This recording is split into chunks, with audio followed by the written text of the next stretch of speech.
ભાગી ગયો તો હું રહી ગયો. લક્ષ્મી કોણ છે તને ખબર છે? નહીં. લક્ષ્મી કોણ છે તને ખબર છે? આ લક્ષ્મી મારા નહીં.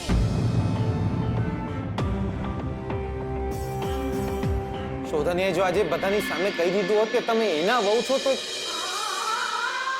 જે થયું છે ને એના કરતા બી ખરાબ થાત. શોધન અને શ્રુતિ ભાભીના લગ્ન તૂટી જાત અને દાદાજીનું હૈયું. દાદાજી અને શ્રુતિ ભાભીની નજરમાંથી હું નહીં તમે ઉતરી જતા. કેમ કરી રહ્યા છો તમે આટલું બધું મારે માટે? મને સતત એવું લાગે છે કે હું કંઈક ખોટું કરી રહી છું તમારી સાથે. એક મુસીબતમાં તમે મારી જોડે ઊભા રહ્યા ને હું કંઈ નથી કરી શકતી તમારે માટે. હું તમારા માટે શું કરું? તમે મને કહો હું શું કરું? જીવ આપી દઉં? જીવતર જોઈએ છે મને તમે.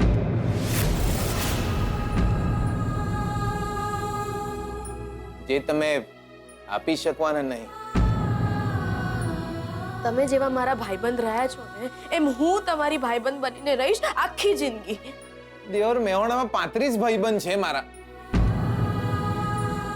તમને એટલે મેલો નહીં યાર. પ્રેમ કરતા તો હું તમારી જોડેથી જ શીખ્યો છું. તમે શોધને માટે આટલું કરો અને હું તમારા માટે 27 લાફા ના ખાઈ શકું યાર.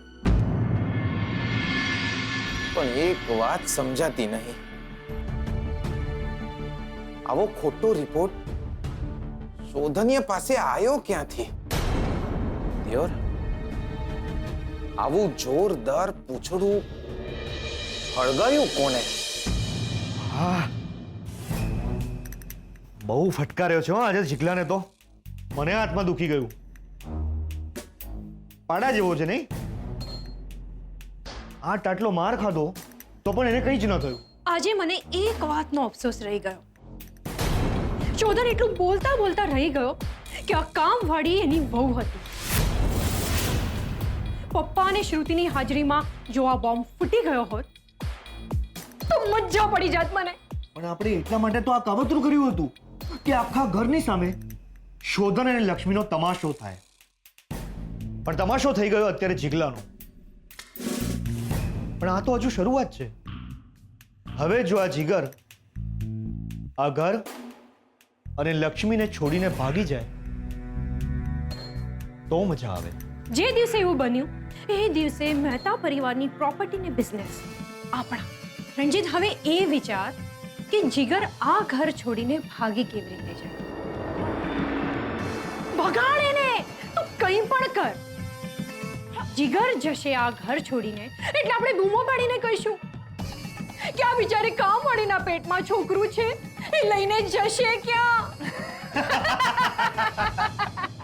અરે હા, અને જો આપણે એટલું પણ બોલી ગયા ને કે લક્ષ્મીના પેટમાં જે બાળક છે એ જીગરનું નહોતું એટલે એ ભાગી ગયો તો એ છેલ્લો ફટકો હશે શોધન. રંજીત, એક વાત યાદ રાખ. મહેતા પરિવારની પ્રોપર્ટી અને આપણી વચ્ચે માત્ર શોધન છે, બીજું કોઈ જ નહીં. શોધનની વિકેટ પડી ગઈ તો લક્ષ્મી, શ્રુતિ, જીગર આ બધા જ ને ઘરની બહાર જતા વાર નહીં લાગે. તો બસ ચલ તારા પપ્પા પાસે. આપણે અત્યારે ને અત્યારે આ ખેલ પણ પાડી દઈએ.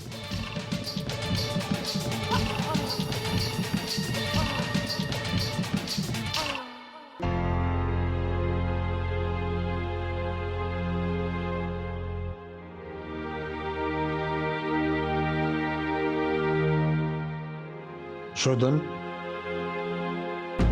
સીધા તો આવ.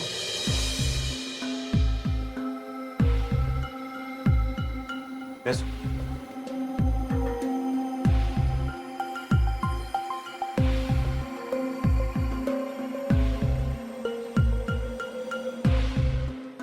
બોલો, શું વાત છે?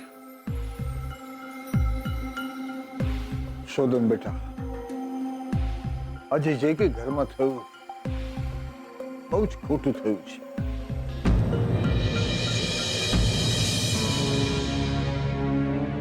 લક્ષ્મી આવું કાળું કામ કરે છે. નક્કી જીગલા એને ફસાવી છે.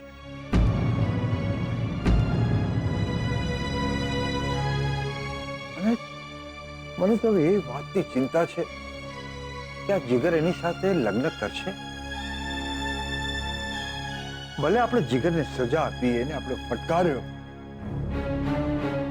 પણ આ કઈ રસ્તો નથી. ન કરે નારાયણ અને જીગર સાચે જ ભાગી ગયો હતો. આવી પરિસ્થિતિમાં લક્ષ્મીનું શું?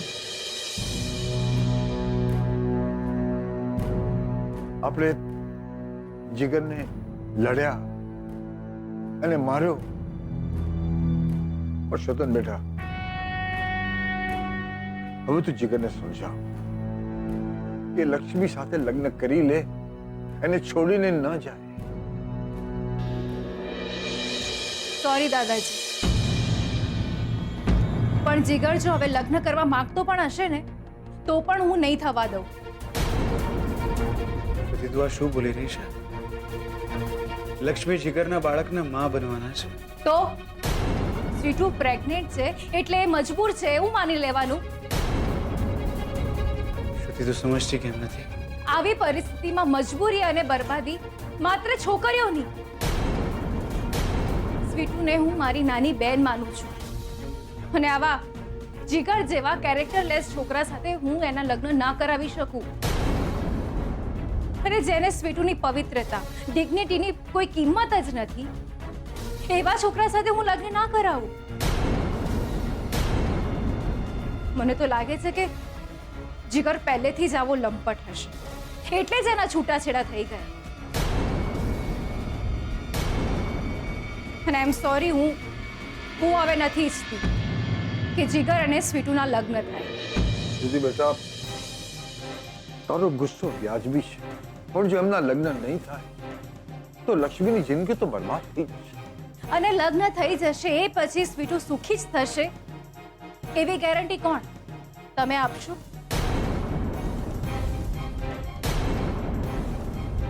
અત્યારે આવા એના ધંધા છે તો લગ્ન પછી એ બીજી છોકરીઓ સાથે નહીં રખડે એવી કોઈ ગેરંટી છે?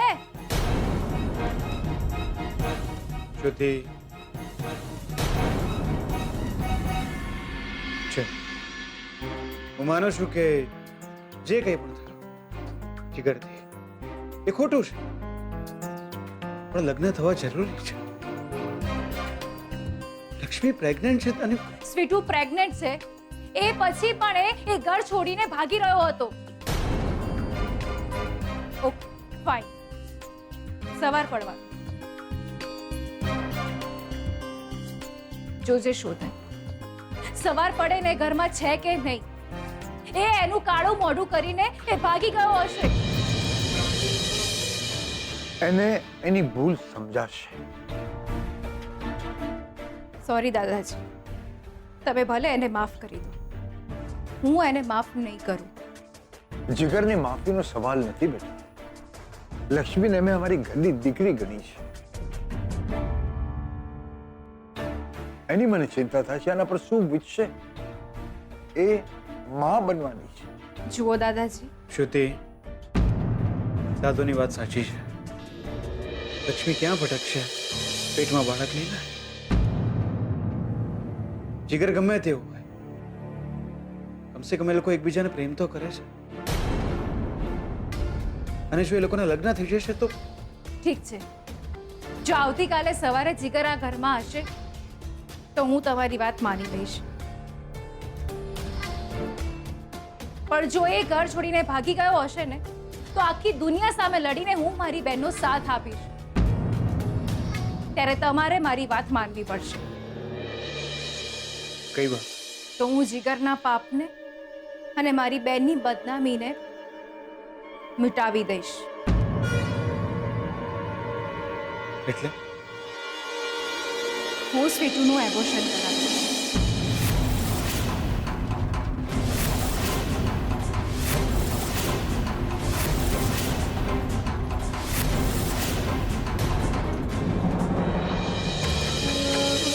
જો આવતીકાલે સવારે જીગર આ ઘરમાં હશે તો હું તમારી વાત માની લઈશ. કઈ વાત? તો હું જીગરના પાપને અને મારી બેનની બદનામીને મિટાવી દઈશ. એટલે હું સ્વીટુનું એબોર્શન કરાવીશ.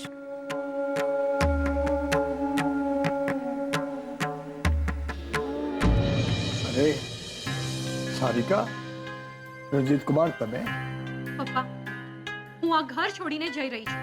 પણ અત્યારે તો બહુ જ મોડું થઈ ગયું છે.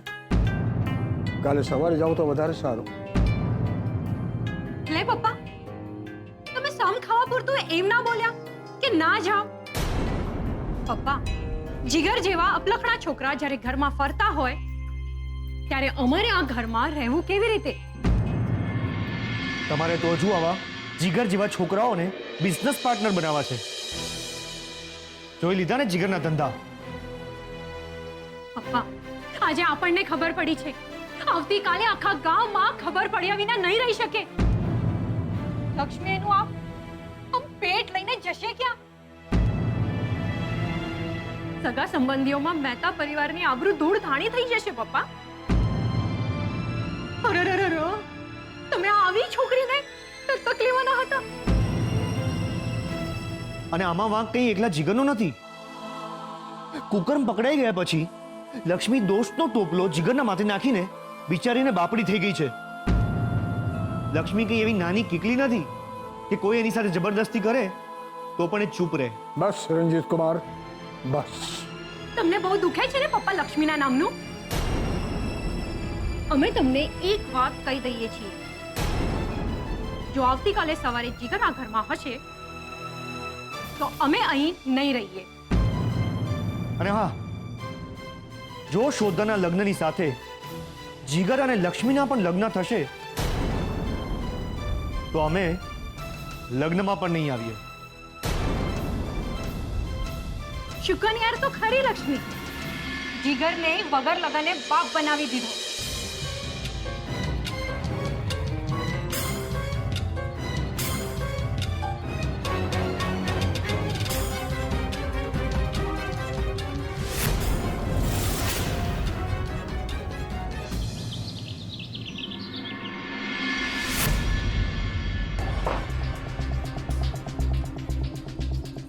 जिगर, जिगला, जिगला, जिगर, क्या है जिगर? बुलाओ मैंने जिगर ने. સીતા,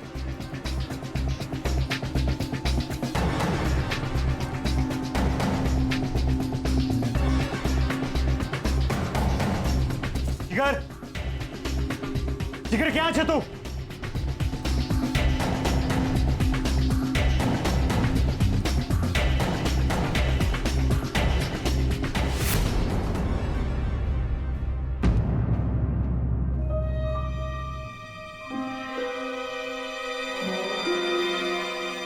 દાદુ જીગર રૂમમાં નથી. નથી? અરે જો બરાબર જો, જીગર ઘરમાં જશે ક્યાં? ભાગી ગયો. રાત અને પાપ માથે લઈને ભાગી ગયો. હવે તો આંખ ઉખાડો.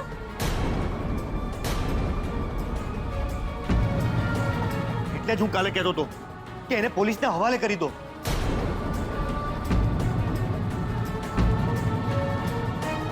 બસ બુઆ, આપણા ઘરની વાત છે. લો, નથી લક્ષ્મી તારી સગી કે જીગર અમારો, તો પછી આપણા ઘરની વાત કઈ રીતે થઈ?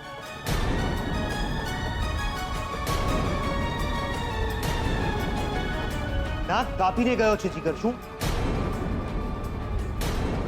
અને તમારે તો એક જ માંડવે શોધન સાથે જીગરના પણ લગ્ન કરાવવા હતા. આપણે જીગરને આટલો બધો માર્યો, એમાં આ વાત વણસી ગઈ અને રીસાઈને ભાગી ગઈ. જીગર એટલે ભાગી ગયો હોય કે એને એવું લાગ્યું હોય કે લક્ષ્મીના પેટમાં જે બાળક છે એનો બાપ એ ન પણ હોય.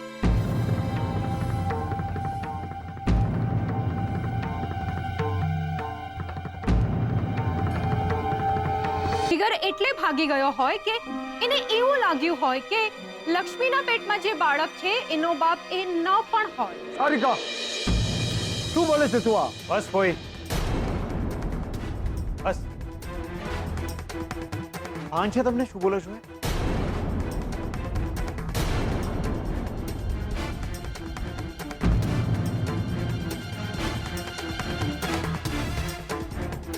ભાન એ બંનેને હોત ને તો આજે આપણે આ દિવસ જોવાનો વારો ના આવ્યો હોત.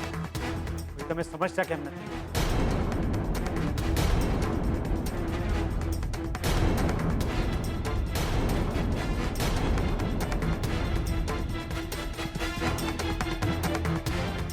વિટુ, ચાલ મારી સાથે.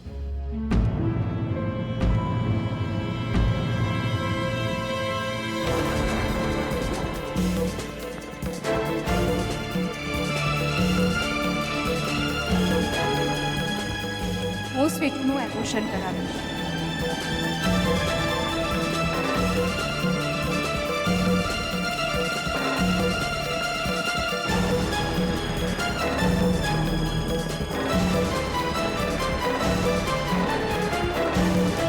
શ્રુતિબેન, તમે ક્યાં લઈ જઈ રહ્યા છો મને? તારા પર ઉડેલા કલંકના ડાઘ સાફ કરવા માટે. ચાલ મારી સાથે.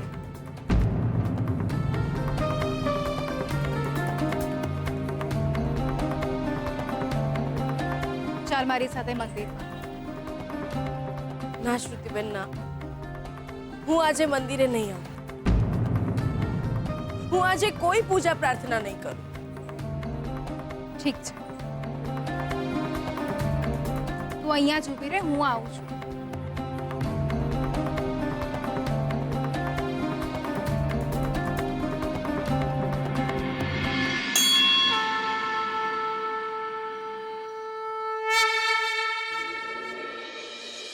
હું જાણું છું કે હું ખોટું કામ કરવા જઈ રહી છું, પણ શું કરું માં? હું આ પાપ નહીં કરું તો સ્વીટુની આખી જિંદગી નર્ક બની જશે.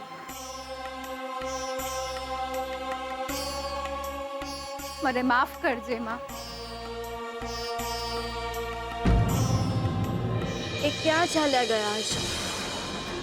એ આમ ઘર છોડીને ભાગી જાય એવા નથી. એમને ભાગી જવું હોત તો એ કાલે જ ભાગી ગયા હોત. ક્યાં ગયા હશે?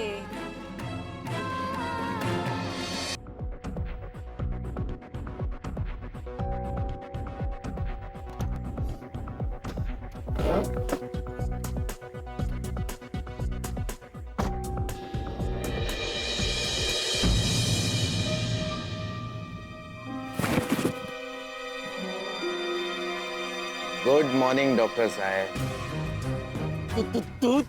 આપણે જીગર આત્મારામ પટેલ, મેહોણાની ફાટેલી નોટ. મારી ગાડીમાં આવ્યો કઈ રીતે?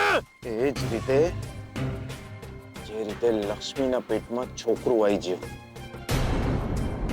દિયોર, તારા બાપાએ એફડી વેચીને તને આવા ધંધા કરવા માટે ડોક્ટર બનાવ્યો હતો? તારી બાએ માનતા માનીએ છે મારો લાલો ડોક્ટર બનશે, મારો લાલો ડોક્ટર બનશે, પણ તારી એ બાને ખબર છે કે એનો લાલ કાળા ધંધા કરે છે. બોલ, મેં શું કર્યું? તે બકરીની જેમ મેં નહીં કર. મારી ગાડી મારી બહાર નીકળ. એ મારી મરજી વિના હું લંડન થી બહાર નહીં નીકળ્યો. તું તારી ગાડીની ક્યાં માંડે છે બે? બોલ, કેટલા રૂપિયા ખાઈને તે આ ખોટો રિપોર્ટ બનાવ્યો છે? બોલ. આ રિપોર્ટ બોલ.